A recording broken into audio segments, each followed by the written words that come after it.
ಹರಿಪ್ರಸಾದ್ ಅವ್ರಿಗೆ ಏನಾಗಿದೆ ಅಂದರೆ ಅಲ್ಲಿ ರಾಜ್ಯಸಭೆಯಲ್ಲಿದ್ದರು, ಫುಲ್ಲು AICCಯಲ್ಲಿ ಅವ್ರದ್ದು ನಡೀತಿತ್ತು. ಕೊನೆಗೆ ಏನು ಮಾಡಿದ್ರು, ಇವ್ರನ್ನ ತಗೊಂಬಂದು ಇಲ್ಲಿ ಕರ್ನಾಟಕದ ಕಾಂಗ್ರೆಸ್ ಹಾಕಿದ್ರು, MLC ಮಾಡಿದ್ರು. ನನ್ನ ಮಾತಾಡ್ಬಿಡ್ಬೇಕು, ಅವ್ರು ಯಾಕಂಗ್ ಆಡ್ತಾವ್ರೆ ಅಂತ ಹೇಳ್ತಾ ಇದ್ದೀನಿ. ಅವರು ಯಾಕೆ ಹಂಗೆ ಹೇಳ್ತಾರೆ ಇಲ್ಲ ಕೇಳಿ, ಇಲ್ಲಿ ನಾನು ಈ ಚರ್ಚೆ ಮಾಡಲೇಬೇಕು. 1 ಗಂಟೆ ಟೈಮ್ ಇದೆ, ಈ ಚರ್ಚೆ ಮಾಡೋಣ. ಈ ಓಪನ್ ಕಾಮೆಂಟ್ ನನಗೆ ಈ ಗುರು ಅವರು ಹರಿಪ್ರಸಾದ್ ಅವರು ಯಾಕೆ ಹಂಗೆ ಮಾಡ್ತಾ ಇದ್ದಾರೆ ಅಂತ ಹೇಳ್ತೇನೆ. ಹಿಂದೂಗಳ ಬಗ್ಗೆ, ಹಿಂದೂ ಸಂಸ್ಕೃತಿ ಬಗ್ಗೆ ಯಾವ್ದಾರ ಬಂದ್ರೆ ಅದ್ರ ಬಗ್ಗೆ ಅವ್ರಿಗೆ ಕೆಟ್ಟದಾಗ ಮಾತಾಡಿದ್ರೆ ಅವ್ರಿಗೆ ಸಚಿವ ಸ್ಥಾನ ಸಿಗುತ್ತೆ ಅನ್ನೋ ಒಂದು ಭ್ರಮೆಯಲ್ಲಿದ್ದಾರೆ. ಇಷ್ಟೇ ನನ್ನ ಅಭಿಪ್ರಾಯ. ನಾನ್ ಬ್ರಾಹ್ಮಣ ಸ್ಟೇಟ್ಮೆಂಟ್ ಅನ್ನ ಕೊಡ್ತಾರೆ ಅಂತನಾ? ಎಸ್, ಆ ರೀತಿಯಾಗಿ. ಓಕೆ, ಬರ್ತೀನಿ. ನೀವ್ ಹೇಳಿ ಚಿನ್ನರಾಮು ಅವರೇ, ಬಿಜೆಪಿ ಅವರು ಹಂಗಾದ್ರೆ ಇಂಥವ್ರಿಗೆಲ್ಲ ಸಪೋರ್ಟ್ ಮಾಡ್ತೀರಾ ನೀವು? ಅನೈತಿಕ ಸಂಬಂಧಗಳಿಗೆ, ಕೊಲೆಗಳಿಗೆ ಸಪೋರ್ಟ್ ಮಾಡುವಂತಹ ಪಕ್ಷ ಬಿಜೆಪಿನ? ಶಾಸಕರು ಬಿಜೆಪಿ ಯಾವ ಕಾಲಕ್ಕೂ ಸಾಧ್ಯ ಇಲ್ಲ. ಅದು ಆಗಿರ್ತಕ್ಕಂಥ ಒಂದು ಕಾಮನ್ ಸೆನ್ಸ್ ಇಲ್ದಿರ್ತಕ್ಕಂಥವ್ರು, ಸಾಮಾನ್ಯ ಜ್ಞಾನ ಇಲ್ದಿರ್ತಕ್ಕಂಥವ್ರು ಯಾವುದೋ ಒಂದು ಫೋಟೋ ತೋರಿಸ್ಬಿಟ್ಟು ಇದಕ್ಕೆ ಅವ್ರ ಸಂಬಂಧ ಇತ್ತು ಅನ್ನಿಸ್ತದೆ. ಒಂದು ಸಾಂದರ್ಭಿಕ ಸಂದರ್ಭಗಳು ಬೇಡವಾ? ಅದಕ್ಕೆ ಸಾಂದರ್ಭಿಕ ಸಂದರ್ಭಗಳಿಂದ ಒಂದು ಕೊಲೆ ಕೇಸಲ್ಲಿ ಅವರು ಅದ್ರಲ್ಲಿ ಪಾಲ್ದಾರ ಅಂತ ಹೇಳಕ ಅಷ್ಟು ಕಾಮನ್ ಸೆನ್ಸ್ ಬೇಡವಾ? ಒಬ್ಬ ಶಾಸಕರಾದವ್ರಿಗೆ ಅವ್ರ ಜೊತೆಲಿ ಎಲ್ಲ ಇರ್ತದೆ. ಇವಾಗ ನಮ್ಮ ಟಿಬೇಟಲ್ಲಿ ಸುಮಾರು ಜನ ಕೂತಿದ್ದಾಗ ಯಾವನೋ ಆಚೆ ಹೋಗಿ ಏನೋ ಮಾಡ್ಕೊಂತಾನಂದ್ರೆ ಅದಕ್ಕೆ ನೀವ್ಯಾರು ಹೊಣೆಗಾರರಲ್ಲ, ನಾವು ಯಾರು ಹೊಣೆಗಾರರು ಅಲ್ಲ. ಜೊತೆಲಿ ಇರ್ತಾರೆ, ಮಾತಾಡ್ತೀವಿ, ಎಲ್ಲ ಇವತ್ತು ಹರಿಪ್ರಸಾದ್ ಅವರು ಅವ್ರಿಗೆ ಏನಾಗಿದೆ, ಇಲ್ಲಿ ನಿರುದ್ಯೋಗ ಸಮಸ್ಯೆ, ಅವ್ರಿಗೆ MLC ಇದ್ದಾರೆ, ಮಂತ್ರಿ ಆಗಬೇಕು, ಈ ಕಡೆ DK ಶಿವಕುಮಾರ್ ಮಾತು ಕೇಳ್ಕೋಬೇಕು, ಈ ಕಡೆ ಸಿದ್ದರಾಮಯ್ಯ ಮಾತು ಕೇಳ್ಕೋಬೇಕು ಅನ್ನೋ ಒಂದು ಉತ್ಸಾಹದಲ್ಲಿ ಒಬ್ಬ ಸಜ್ಜನೆಯ ಶಾಸಕರವರು, ಒಬ್ಬ ಸುರೇಶ್ ಕುಮಾರ್ ಅವರು ಎಷ್ಟು ಸಜ್ಜನರು, ಏನಾದರೂ ಇವ್ರ ಜೊತೆಗಿದ್ರ ಅವರು. ಇವಾಗ ನಮ್ಮ ಕಾಂಗ್ರೆಸ್ನಲ್ಲಿ ಎಷ್ಟು ಜನ ಮಂತ್ರಿಗಳು ಇಲ್ಲ, ಉಪಮುಖ್ಯಮಂತ್ರಿಗಳಿಲ್ಲ, ಮುಖ್ಯಮಂತ್ರಿಗಳು ಯಾರ ಜೊತೆ ಫೋಟೋ ತೆಗೆಸಿಲ್ಲ, ಅವರೇನೋ ತಪ್ಪು ಮಾಡಿದ್ರೆ ಇವ್ರು ಜವಾಬ್ದಾರ ತಗೊಂತಾರ. ಇದೆಲ್ಲ ಹೇಳ್ಬೇಕಾದಂಥದ್ದು. ಪ್ರಚಲಿತದಲ್ಲಿ ಇರಬೇಕು ಅನ್ನೋದಕ್ಕೋಸ್ಕರ ಸ್ಟೇಟ್ಮೆಂಟ್ ಕೊಡ್ತಾರೆ BK ಹರಿಪ್ರಸಾದ್ ಅವರು. ನಿಮ್ಮ ಕಾಮೆಂಟ್ ಅಲ್ಲ? ನನ್ನ ಕಾಮೆಂಟ್ ಅವ್ರು ಕೊಟ್ಟಷ್ಟು ಸಮಯ ನನಗೂ ಕೊಡ್ಬೇಕು. ಹೌದು, ಅವ್ರಿಗೆ ಎಷ್ಟು ಸಮಯ ಕೊಟ್ಟಿದ್ರು ಅಷ್ಟು ಕೊಡಿ.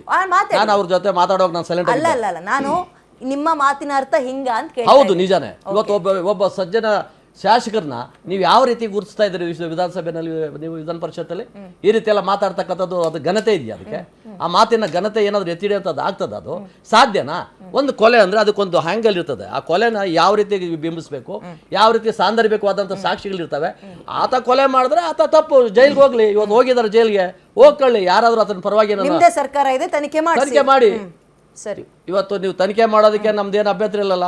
ಸುರೇಶ್ ಕುಮಾರ್ ಅವ್ರನ್ನ ನೀವು ಈ ರೀತಿ ಮಾತಾಡ್ತಕ್ಕಂಥದ್ದು, ಬೀದಿಗೆ ಇಳಿತಕ್ಕಂಥದ್ದು, ನೀವೆಲ್ಲೋ ಡೈವರ್ಟ್ ಪ್ರಾಕ್ಟೀಸ್ ಮಾಡ್ತಕ್ಕಂಥದ್ದು, ಎಲ್ಲೋ ಒಂದು ಕಡೆ ನಿಮ್ಮದೇ ಆದಂಥ ಒಂದು ಇದನ್ನ ಮಾಡಿಕೊಂಡು ಮನಸ್ಸಲ್ಲಿ ಏನೋ ಇಟ್ಕೊಂಡು, ಅದಕ್ಕೆ ಸುರೇಶ್ ಕುಮಾರ್ ಸರಿಯಾಗಿ ಹೇಳಿದ್ದಾರೆ, ಅವರನ್ನ ನಿಮಾನ್ಸ್ ಹಾಸ್ಪಿಟಲ್ ಕಳಿಸ್ಬೇಕಾಗ್ತದೆ, ಕೊಳಕು ಮನಸ್ಸಿದ್ದಾರೆ ಅಂತ ಹೇಳಿದ್ರು. ಅವ್ರು ಕರೆಕ್ಟ್ ಆಗಿದೆ. ಅವರೊಬ್ಬ ಶಾಸಕರಾಗಿ, ಹಿರಿಯರಾಗಿ, ಕಾನೂನು ಮಂತ್ರಿಯಾಗಿ, ಶಿಕ್ಷಣ ಮಂತ್ರಿಯಾಗಿ, BJPಯ ಕಟ್ಟಾಳು ಆಗಿ, ದೇಶಭಕ್ತರಾಗಿ. ಅವರ ಮಾತಿನ ಅರ್ಥ ಏನ್ ಗೊತ್ತಾ ಚಿನ್ನರಾಮು ಅವರೇ? ಈಗ ನಾವೇ ಫೋಟೋದಲ್ಲಿ ಆಗ್ತಿದೀವಿ ನೋಡಿ, ಎಷ್ಟು ಎಲ್ಲಾ ಪಕ್ಷದ ಲೀಡರ್ಸ್ಗಳ ಜೊತೆಗೂ ಫೋಟೋ ತಗೊಂಡಿದ್ದಾರೆ. ಬಟ್ ಇವರೇ ಖುದ್ದಾಗಿ ಹೋಗಿ ಅವ್ರ ಕಾರಿನೊಳಗೆ ಅವ್ರು ಕೂತಿದ್ರು ಕೂಡ ಅವ್ರ ಜೊತೆ ಫೋಟೋ ತಗೊಂಡು ಅವ್ರ ಬಗ್ಗೆ ಒಂದು ಅಡ್ವರ್ಟೈಸ್ಮೆಂಟ್ ಕೊಡ್ತಾರೆ ಅಂದ್ರೆ ಇವ್ರಿಗೂ ಏನೋ ಲಿಂಕ್ ಇದೆ. ಇವ್ರು ಮಾಡೋ ಎಲ್ಲಾ ಕೆಲಸಗಳಿಗೂ ಅವ್ರ ಕುಮ್ಮಕ್ಕಿರುತ್ತೆ ಅನ್ನೋ ರೀತಿಯಲ್ಲಿ ಹೇಳ್ತಾ ಇದ್ದಾರೆ. ಹೌದಾ ಸತೀಶ್? ಅದು ಸಾಧ್ಯ ಇಲ್ಲ. ಅವ್ರಿಗೆ ಮಾತಾಡೋದಲ್ಲ, ನಾನು ಹೇಳ್ತೀನಿ, ಅದು ನಾನು ಕ್ಲಾರಿಫಿಕೇಶನ್ ಮಾಡ್ತೀನಿ. ಅದು ಸಾಧ್ಯ ಇರಲ್ಲ. ಒಬ್ಬ ಜ್ಯೋತಿಷಿ ಅನ್ನೋ ಕಾರಣಕ್ಕೆ, ಗೊತ್ತಿರೋ ಮನುಷ್ಯ ಟಿವಿಗಳಲ್ಲಿ ಬರ್ತಾನೆ ಅನ್ನೋ ಕಾರಣಕ್ಕೆ ಇವರು ಶಿಷ್ಟಾಚಾರನ ಮರ್ತೇನು ಹೋಗಿಲ್ಲ.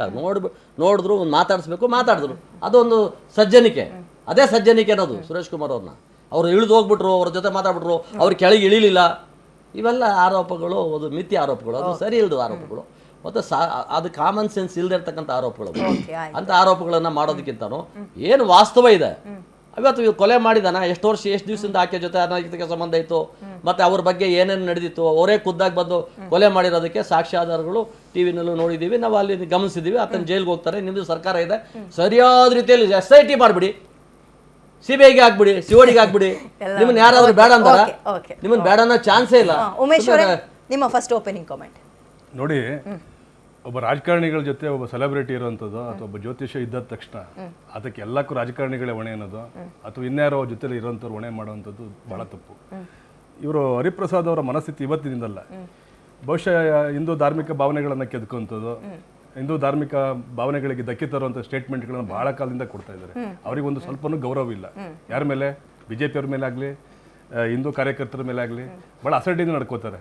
ಹಾಗಾಗಿ ಈ ಥರದ ಒಂದು ಹೇಳಿಕೆಯನ್ನು ಕೊಟ್ಟು ಅವ್ರ ಘನತೆಯನ್ನು ಅವರೇ ಕುಗ್ಗಿಸ್ಕೊಂಡಿದ್ದಾರೆ. ಜೊತೆಗೆ ಇವತ್ತು ಕಮಲಾಕರ ಭಟ್ ಅವ್ರು ಏನಿದ್ದಾರೆ ಅದು ಅವ್ರ ವೈಯಕ್ತಿಕ. ಅದು ಏನಾಗಿದೆ, ಕ್ರೈಮ್ ನಂಬರ್ 23 ಸಿದ್ದಾಪುರ ಪೊಲೀಸ್ ಠಾಣೆಯಲ್ಲಿ ಕೊಲೆಗೆ ಅಪಾದಿತವಾಗಿ ಅವರ ಆರೋಪಿ ನಂಬರ್ 3 ಆಗಿದ್ದಾರೆ ಮೇಡಮ್. ಆರೋಪಿ ನಂಬರ್ 3 ಅವರು ಅಲ್ಲಿ ಕೊಟ್ಟಿರೋಂಥ ಹೇಳಿಕೆ ಪ್ರಕಾರವಾಗಿ ಯಾರು ಏನು ದೂರು ಕೊಟ್ಟಿದ್ದಾರೆ ತೀರೋಗಿದ್ದನಲ್ಲ ಮೃತ, ಆತನ ತಂಗಿಗೆ ಏನಂತ ಕೊಟ್ಟಿದ್ದಾಳೆ ಅಂತಂದರೆ, ಈ ಕಮಲಾಕರ ಭಟ್ ಅವರ ಕೃತ್ಯ ಅಂದರೆ ಅವರ ಕೈವಾಡವಿದೆ, ಯಾರೋ ಆಸಾಮಿಗಳು ಬಂದು ಚುಚ್ಚಿದ್ರು, ಸತ್ತೋದ ಹಾಸ್ಪಿಟ್ಲಿಗೆ ಹೋಗೋಷ್ಟೊಳಗಡೆ ತೀರೋರು ಅಂತೇಳಿ ಡಿಕ್ಲೇರ್ ಮಾಡಿದ್ದಾರೆ ಅಂತೇಳಿ, ಜೊತೆಗೆ ನನ್ನ ಅಣ್ಣನ ಹೆಂಡತಿ ಜೊತೆ ಅನೈತಿಕ ಸಂಬಂಧ ಇತ್ತು, ಅವ್ರು 3 ಜನ ಶಿವಮೊಗ್ಗದಲ್ಲಿದ್ದರು ಅಂತೇಳಿ ಲಾಸ್ಟ್ ಬ್ಯಾರದಲ್ಲಿ ಹೇಳಿಕೆ ಕೊಟ್ಟಿದ್ದಾರೆ FIR ನಲ್ಲಿ. This is purely an investigation matter. ಈ ಅಲ್ಲ ಒಂದು ಕೊಲೆ ಕೇಸು, ಒಬ್ಬ ಸ್ವಾಮೀಜಿ ಆ ವಿಚಾರ ತಗೊಂಡೋಗ್ಬಿಟ್ಟು ಇದನ್ನ ತುಂಬಾ ವೈಭವೀಕರಿಸಿ ಯಾತಕ್ಕೆ ಬೇಕಿದ್ ಮೇಡಮ್? ಇದು ಅವಶ್ಯಕತೆ ಇದೆ. ಹಂಗಾರೆ ಈ ದೇಶದಲ್ಲಿ ಆಗಂತ ಎಲ್ಲಕ್ಕೂ ಬಿಜೆಪಿ ಕಾರ್ಯಕರ್ತರ ಹೊಣೆ, ಬಿಜೆಪಿ ನಾಯಕರ ಹೊಣೆ ಅಂತಂದ್ರೆ ಏನು ಅರ್ಥ ಇದೆ ಇದಕ್ಕೆ? ಆಮೇಲೆ ಇದು ಅಷ್ಟಕ್ಕೆ ಅಲ್ಲ, ಈಗ ನಮ್ಮ ನಾಯಕರಾದಂಥ ದೇವೇಗೌಡರ ಜೊತೆ ಇದ್ದಾರೆ. ಸಹಜ ರಾಜಕಾರಣ ಮತ್ತು ಈ ಜ್ಯೋತಿಷ್ಯ ಹೋಮ ಹವನ ಮಾಡುವಂಥದ್ದು ಇದು ನಮ್ಮ ಧಾರ್ಮಿಕ ರಾಜಕಾರಣಿಗಳ ಜೊತೆಗೆ ಅತ್ಯಾಚಾರದ ಆರೋಪಿಗಳು ಕೂಡ ಬಂದು ಫೋಟೋ ತೆಗೆಸ್ಕೊಂಡು, ರೌಡಿಗಳು ಬಂದು ಫೋಟೋ ತೆಗೆಸ್ಕೊಂಡು ನೋಡಿದ್ವಿ, ಶಾಲ್ ಹಾಕಿರೋದು ನೋಡಿದ್ವಿ, ಕೇಕ್ ಕಟ್ ಮಾಡಿಸಿರೋದು ನೋಡಿದ್ವಿ. ಸೊ ಫೋಟೋ ಜೊತೆಗೆ ನಂಟು ಬೆಸಿಬೇಡಿ ಅನ್ನೋದು ಮಾಡಬಾರದು. ಅದು ಯಾಕೆಂತಂದ್ರೆ ಇನ್ವೆಸ್ಟಿಗೇಷನ್ ಇಸ್ ಸ್ಟಿಲ್ ಪೆಂಡಿಂಗ್. ಇನ್ನೂ ಅವರು ಜುಡಿಷಿಯಲ್ ಕಸ್ಟಡಿ ಕೊಟ್ಟಿದ್ದಾರೆ, ನ್ಯಾಯ ಬಂಧನದಲ್ಲಿ ಇದ್ದಾರೆ ಅವರು. ಅವ್ರ ಅವಶ್ಯಕತೆ ಐತೆ ಅಂತಂದ್ರೆ ಅವರು ಇನ್ವೆಸ್ಟಿಗೇಷನ್ ಮಾಡ್ತಾರೆ, ಅಲ್ಲಿ ಸತ್ಯ ಹೊರಹೊಮ್ಮುತ್ತೆ. ಆದ್ರೆ ಯಾವ ರಾಜಕಾರಣಿ ಸಹ ಕೊಲೆ ಮಾಡುವಂತ ಅಥವಾ ದರೋಡೆ ಮಾಡುವಂತ ಹೇಳಿ ಹೇಳ್ಕೊಡೋದಿಲ್ಲ. ಇದು ನಮ್ಮ ಕಾಂಗ್ರೆಸ್ನವರು ಸ್ವಲ್ಪ ಅರ್ಥ ಮಾಡ್ಕೊಂಡು ಹೇಳ್ಕೋಬೇಕು. ಅದನ್ನ ಆಮೇಲೆ ಹೇಳಿಕೆಗಳನ್ನು ತಿರ್ಚುವಂತ ಅವಶ್ಯಕತೆ ಇಲ್ಲ. ಅವ್ರು ಯಾವ ಆವೇಶದಲ್ಲಿ ಕೊಟ್ಟರು, ಯಾವ ಕಂಟೆಸ್ಟ್ ಅಲ್ಲಿ ಕೊಟ್ಟರು, ಎಷ್ಟು ವರ್ಷಗಳ ಹಿಂದೆ ಹಾಕಿರೋ ಪೋಸ್ಟ್ ಅದು. ಆಮೇಲೆ ಈಗ ಸಂದರ್ಭ ಯಾವುದು? ಆಮೇಲೆ ಎಸ್ಪೆಷಲಿ ಹರಿಪ್ರಸಾದ್ ಅವರು ತುಂಬಾ ಟಾರ್ಗೆಟ್ ಮಾಡ್ತಾರೆ. ಮೋದಿ ಅವ್ರ ಬಗ್ಗೆನೇ ಆಗಿರ್ಬೋದು, ಇನ್ನು ಮೊನ್ನೆ ರಾಜ್ಯಪಾಲರ ಜೊತೆ ನಡ್ಕೊಂಡಿದ್ದು ನೋಡಿದಿರ ನೀವೆಲ್ಲ. ಸದನದಲ್ಲಿ ಏನೋ ಅವರು ಚರ್ಚೆ ಮಾಡುವಂತ ಸಂದರ್ಭದಲ್ಲಿ ಅವರು ಅಡ್ರೆಸ್ ಮಾಡಿಲ್ಲ ಅಂತ ಹೇಳಿ ಅವ್ರು ಅಡ್ಡ ಹಾಕಿದ್ದು, ಅವರ ಇಂದಿನ ಒಂದು ಕುರ್ತ ವ್ಯವಸ್ಥಿತವಾಗಿ ಹರಿದೋಗಿದ್ದು, ಅವರ ಹಾವಭಾವದ ಬಗ್ಗೆ ಚರ್ಚೆ ಮಾಡೋಣ. ಇವೆಲ್ಲ ಖಂಡನೀಯ ಅಂತ ವಿಚಾರ. ಗುರುಜಿ, ನಾನು ನಿಮ್ಮ ಹತ್ರ ಬರ್ತೀನಿ. ನಿಮ್ಮನ್ನ ನಾನು ರಾಜಕೀಯದಲ್ಲಿ ಬರ್ಸಕ್ ಇಷ್ಟಪಡಲ್ಲ, ಬರ್ತೀನಿ ನಾನು ನೆಕ್ಸ್ಟ್ ಇದಕ್ಕೆ. ಸತೀಶ್ ಅವರೇ, ನಿಮ್ಗೊಂದು ಪ್ರಶ್ನೆ. ನೀವೇ ಹೇಳಿದ್ರಿ ಇದೇ ಕಮಲಾಕರ್ ಭಟ್ ಗುರೂಜಿ ಜೊತೆಗೆ ಎಲ್ಲಾ ರಾಜಕೀಯ ಪಕ್ಷದ ನಾಯಕರ ಚಿತ್ರವೂ ಇದೆ. ಹಂಗನ್ಕಂಡು ನಾವೆಲ್ಲರಿಗೂ ಯಾರಿಗೂ ಟಾರ್ಗೆಟ್ ಮಾಡಲಿಲ್ಲ BK ಹರಿಪ್ರಸಾದ್, ಯಾಕೆ ಸುರೇಶ್ ಕುಮಾರ್ ಅವ್ರನ್ನೇ ಬೆಟ್ಟಿಟ್ಟು ತೋರಿಸ್ತಾ ಇದೀವಿ ಅಂದ್ರೆ ಇಂತಿಂತ ಕಾರಣಕ್ಕೆ ಅವ್ರು ಇದ್ದಲ್ಲಿಗೆ ಹೋಗಿ ಕಾರೊಳಗೆ ಫೋಟೋ ತಗೊಂಡ್ರು ಅನ್ನೋದು ನಿಮ್ಮ ಆರೋಪ. ಓಕೆ, ಕಾಂಗ್ರೆಸ್ ಪಕ್ಷಕ್ಕೆ ಬರೋದಾದ್ರೆ ಮನಮೋಹನ್ ಸಿಂಗ್ ಅವರು PM ಆಗಿದ್ದಾಗ ಟೆರರಿಸ್ಟ್ ಯಾಸಿನ್ ಹೋಗಿ ಫೋಟೋ ತೆಗೆಸ್ಕೊಂಡ.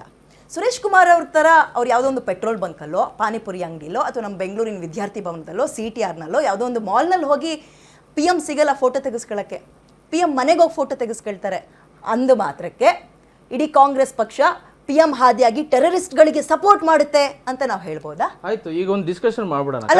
ಖಂಡಿತ ಡಿಸ್ಕಷನ್ ಮಾಡ್ಬಿಡೋಣ. ಇವತ್ತು ಜಗತ್ತಲ್ಲೇ ಇವತ್ತೊಂದು ಹಾಟ್ ಖಂಡಿತ ಇದಕ್ಕೆ ಉತ್ತರ ಕೊಡ್ಲೇಬೇಕು. ಇದರ ಜೊತೆಗೆ ಒಂದು ತುಂಬಾ ಅದ್ಭುತವಾದಂತಹ ಇಡೀ ಜಗತ್ನಲ್ಲಿ ಇವತ್ತು ಡಿಸ್ಕಷನ್ ಆಗ್ತಾ ಇದೆ. ಯಾವ್ದ್ರ ಬಗ್ಗೆ ಅಂತಂದ್ರೆ ಖಂಡಿತ ನೋಡಿ, ಅದಕ್ಕೆ ಹೇಳ್ತಾ ಇದ್ದೀನಿ ನಾನು, ಅದಕ್ಕೂ ಇದಕ್ಕೂ ತಳಕ್ ಹಾಕುವಂತದ್ದು ಇಲ್ಲ. ಯಾಕೆ ಹಾಗಾದ್ರೆ ಇವತ್ತು ನರೇಂದ್ರ ಮೋದಿ ಮನಮೋಹನ್ ಸಿಂಗ್ ಬಗ್ಗೆ ಸುದೀರ್ಘವಾಗಿ ಡಿಸ್ಕಷನ್ ಮಾಡೋದಾದ್ರೆ ನರೇಂದ್ರ ಮೋದಿ ಅವರು ಇವತ್ತು ಹೋಗಿ ಅಲ್ಲಿ ಡ್ಯಾನ್ಸ್ ಮಾಡ್ಕೊಂಡು ಬಂದಿದ್ದೀವಿ ಡಿಸ್ಕಷನ್ ಮಾಡ್ಬಿಡೋಣ. ನನ್ನ ಪ್ರಶ್ನೆ ನಿಮಗೆ ತುಂಬಾ ಚೆನ್ನಾಗಿ ಅರ್ಥ ಆಗಿದೆ. ಅದೇ ಅರ್ಥವನ್ನು ಇಟ್ಕೊಂಡು ಹೇಳ್ತಾ ಇರುವಂತದ್ದು. ಹಾಗಾದ್ರೆ ಸತೀಶ್ ಅವರೇ, ನಿಮ್ಮ ಈ ಪ್ರಶ್ನೆಯನ್ನ, ಮೋದಿ ಪ್ರಶ್ನೆಯನ್ನ ನಾನು ಚೀನಾರಾಮ್ ಅವ್ರಿಗೆ ಕೇಳ್ತೀನಿ. ಅದಕ್ಕಿಂತ ಮುಂಚೆ ನನ್ನ ಪ್ರಶ್ನೆ, ಮನಮೋಹನ್ ಸಿಂಗ್ ಅವರು ಟೆರರಿಸ್ಟ್ ಜೊತೆ ಫೋಟೋ ತೆಗೆಸ್ಕೊಂಡ್ರು ಅನ್ನೋ ಕಾರಣಕ್ಕೆ ಇಡೀ ಕಾಂಗ್ರೆಸ್ ಭಯೋತ್ಪಾದನೆಗೆ, ಟೆರರಿಸ್ಟ್ ಗಳಿಗೆ ಸಪೋರ್ಟ್ ಮಾಡುತ್ತೆ ಅಂತ ನಾನು ಹೇಳ್ಬೋದಾ? ಅಥವಾ ಬಿಜೆಪಿ ಅವರು ಹೇಳ್ಬೋದಾ? ಜನ ಮಾತಾಡ್ಬೋದಾ? ನೋಡಿ, ಎಲ್ಲೂ ಕೂಡ ಮನಮೋಹನ್ ಸಿಂಗ್ ಸುದೀರ್ಘವಾಗಿ ಇವರು ಭಯೋತ್ಪಾದಕರು, ಇವ್ರು ಬಂದಿದ್ರು, ಇವ್ರನ್ನ ಕರ್ಕೊಂಡ್ ಬಂದ್ ನಮ್ ಜೊತೆ ಫೋಟೋ ತೆಗೆಸ್ಕೊಂಡು ಎಲ್ಲೂ ಜಗತ್ ಜಾಹೀರ್ ಮಾಡ್ಲಿಲ್ಲ, ಅವ್ರನ್ನ ಭಾರಿ ಭಯಂಕರ ಅಂತ ಮಾಡ್ಲಿಲ್ಲ. ಹಾಗಾದ್ರೆ ನೀವು ನರೇಂದ್ರ ಮೋದಿ ಇವಾಗ ಡ್ಯಾನ್ಸ್ ಮಾಡಿ ಇಡೀ ಜಗತ್ತಲ್ಲೇ ಚರ್ಚೆ ಆಗ್ತಾ ಇದೆ. ಪ್ರಶ್ನಾತೀತ ನಾಯಕರು